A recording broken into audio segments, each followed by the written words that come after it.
আরজিকর ঘটনার প্রতিবাদ কর্মসূচিতে মাথাভাঙায় হামলার অভিযোগ আর এই ঘটনাকে কেন্দ্র করে উত্তেজনা ছড়িয়ে পড়ে।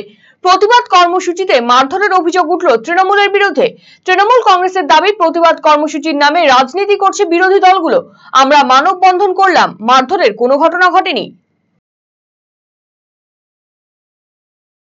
আজকে পশ্চিমবঙ্গ গণতান্ত্রিক লেখক শিল্পী সংঘ আর গণনাট্য সংঘ দুটো গণসংগঠনের ডাকে আরজিকরের যে ঘটনা, সেই ঘটনা নিয়ে একটা গান বাজনা কবিতা আবৃত্তি এর মধ্য দিয়ে প্রতিবাদ একটা হয়েছে।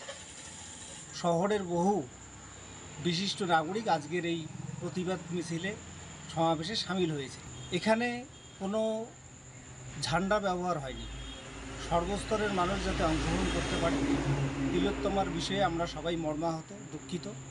এখন আমাদের এখানে দুর্ভাগ্যের যেটা ঘটনা ঘটলো, আমরা এটা আন্দাজও করতে পারিনি যে এই ঘটনা গোটা অনুষ্ঠান শেষ হয়ে যাওয়ার পর এখানে শুনলাম পরবর্তীতে তৃণমূলের নেতৃত্বে আমাদের কিছু লোকের উপর, বিশেষ করে আমাদের ৯-১১ ব্রাঞ্চ সেক্রেটারি কমরেড প্রদ্যুৎ শাহকে আক্রমণ করা হয়েছে।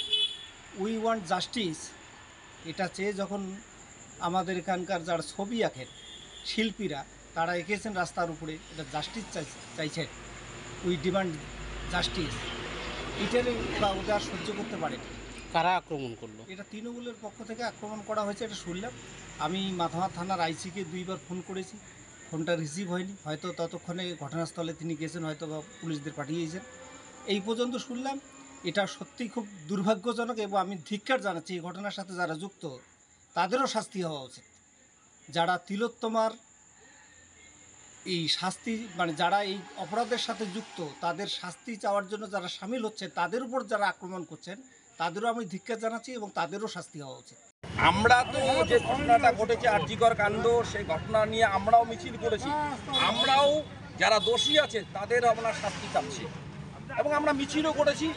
আমরা সর্বতভাবে আমাদের সরকারও সহযোগিতা করছে। কেসটা বর্তমান সিবিআই দেখছে। এই যে 20 দিন হলো, এখনো পর্যন্ত কোনো আমরা আপডেট পাচ্ছি না।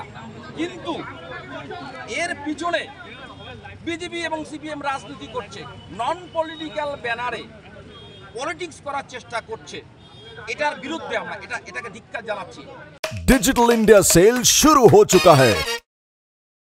इंस्टेंट डिस्काउंट, सबसे कम दाम, पाए नो कॉस्ट EMI, बेहतरीन आफ्टर सेल सर्विस और बेमिसाल एक्सचेंज वैल्यू। आज ही रिलायंस डिजिटल आइए।